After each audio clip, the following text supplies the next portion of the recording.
Hey everybody, how's it going? Marcos Villegas for Fight Hub TV, powered by Stagefront VIP. Being joined with the one and only Bernard Hopkins. We're here in Los Angeles. Bernard, first off, Happy New Year. Good to see you. You look great. As always, a ton of stuff I want to touch on, but I think the most trending, the most one that are really getting the fans hopeful and excited is this potential fight between Ryan and Gervonta Davis. I know you've been doing interviews. You mentioned that you co-signed what Oscar said. The fight is almost done. Yeah, and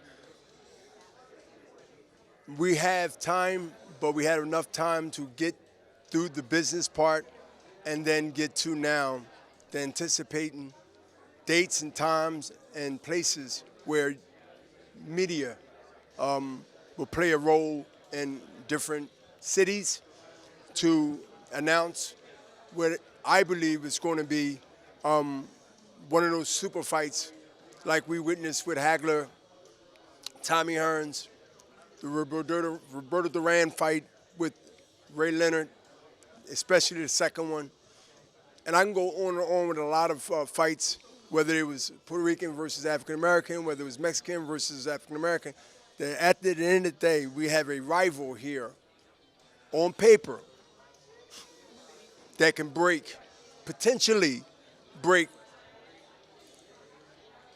all and any records that's out there that and it was at that time, say it was unique and historic because of their names, because of their followers, because of their star power, and the most important thing,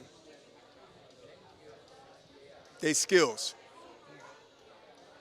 Speaking of skills, Gervonta had a fight against Hector Garcia. By chance, did you see it? Yeah. What did you think about the skills he displayed in that fight and coming into this fight with Ryan? I wasn't surprised that his skills showed up, and the time that it showed up, where he systematically broke his opponent down, and then in the show, when he got finished. That's Tank Davis. And also that was the torture side. But he can, in that division, pitch you out with one punch. We've seen that. So he is one of those talents that it takes a special talent to beat a special talent. Not a good talent can beat a special talent. Looking at that, then, Ryan, you guys feel, is that special talent. What makes Ryan a live dog in this fight, and why do you feel that Ryan can get the win in that fight against Gervonta?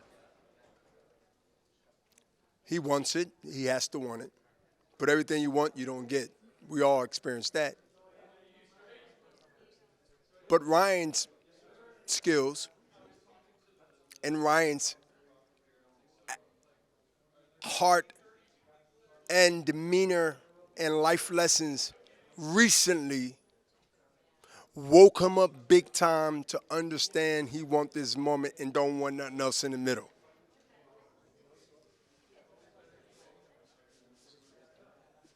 You can't say he's ready to retire, so he's just chopping at the bit, just want to get it over with. No, he's young. Ryan feels no necessarily in a cocky way, not necessarily in a cocky way, but in a way of, I don't want to tune up, but I'm going to be getting tuned up in training. I'm going to run. I'm going to get ready mentally and physically. What makes this fight between Tank Davis and Ryan Garcia one of those 50-50 fights? If I was a guy that's riding with Tank because I'm in the crew of Tank, I would say different. Supposed to. But Tank ain't a fool. Tank know what Ryan brings to the table. This fight is all going to be not disappointing anybody. It will be action because Tank ain't help himself. He coming for the knockout. He's a pressure fighter. Tank don't move and dance and try to box. That was back in the day in Merlin's gym. He's coming like a tank. Tanks don't go fast. Tank Tanks go slow.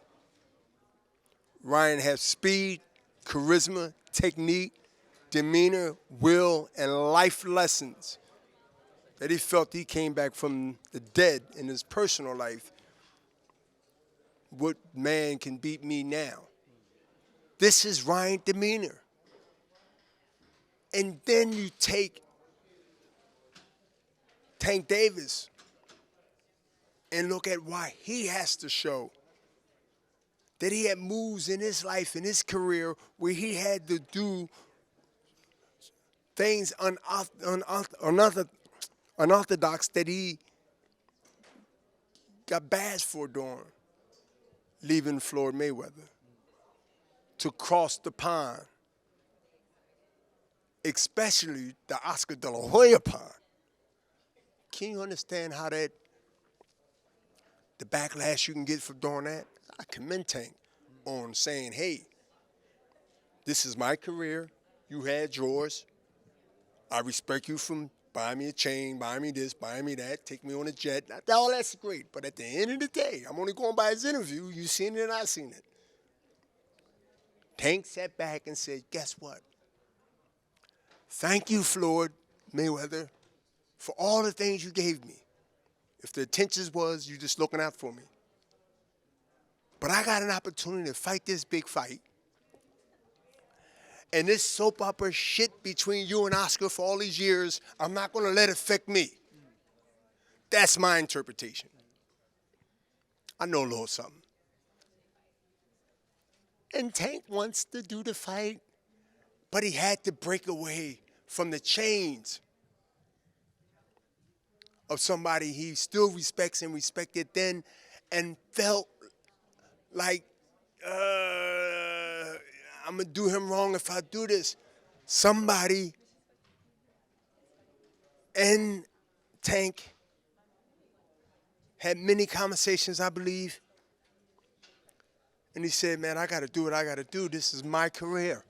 Once you get one chance to go around his career and not take the chance on boxing 28 years like Bernard Hopkins, you can't risk that. You got to take the opportunity to chop at the bit when you can and let everybody else do the work that's behind you and taking care of the details so you can do what you do best.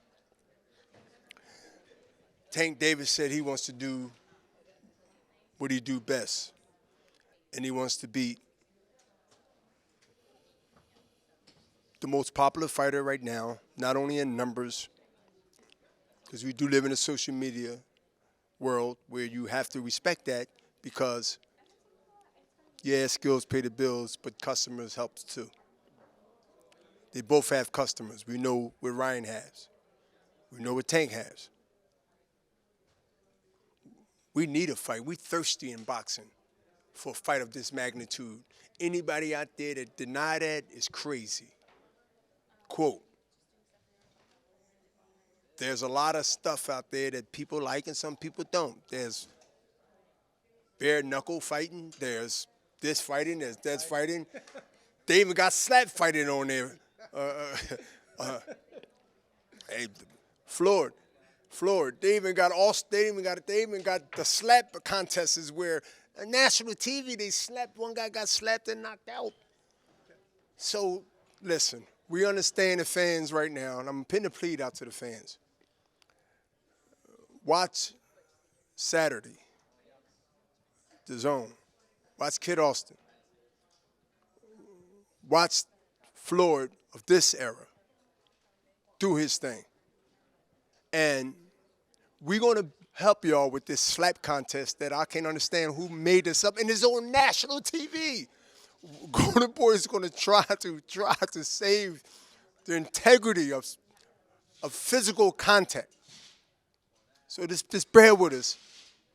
April is like the kickoff. This Saturday is like a preview of what's to come. And I think it's a good way for us to start off the year with a fight here in California of this magnitude with the talent that's on here. Closing out just quickly, Bernard. So we got this fight with Ryan and Gervonta. What is it going to take in order for us to get the other super fight that people want to see, Terrence and Errol? You know it's going to bring the other super fights that's waiting on a limbo to see if they want to take their own careers and their own decisions in their hand and make the fights like Tank is doing, is really managing the traffic that's going to start the trigger in other fighters. Bud Crawford, them guys going to start it. That fight didn't happen with him and Spence. Yo, what they're going to do, when they see the door open, them young fighters, they're going to sit back and say, "Hold." They're going to say, no, wait, they need us, don't go nowhere. That was good 3 or 4, 5 years ago when they was getting 12-round money for 4-rounders. Al Haymon can't pay them that no more. That been stopped. And they all scattering now. Shoot, whop, they all come in. "Hey, can you let me in?" And you got to remember, every time you still fight, if that contract is still live by the date it expired, you got to get that man 35, 25% of your money. They starting to realize now, I got to give Al my money. Yes, he's not a promoter. He's an advisor. He got around the Muhammad Ali Act that I stood up for that made that law. Look at the memoirs on Google it, and you'll see Bernard Hopkins talked at this in adherence. So now y'all got Duke because he's under the advisor, which the Ali Act doesn't cover. But now you over here with Aram, you over here with us, you over here with that, and they're like, oh, everybody's working together. No. The well dried up. You got this big house. You got all these cars. That's when stuff was good. You getting overpaid. You got maintenance, and you got bills, and you got taxes at the wrong time. And then COVID hit. That exposed a lot of frauds. If your money ain't right, then it's funny. And a lot of people's money is funny. Phew. I'm still living off the interest. I got my Costco's card. I gave him a commercial. You owe me a check. I'll see y'all Friday. I get my water on Sundays. No, Sundays, yeah. Next Sunday, because I fly back. Yeah, that's right. Bernard, hey, good chatting as always. Thank you so much. Appreciate it. You always boring as hell every time.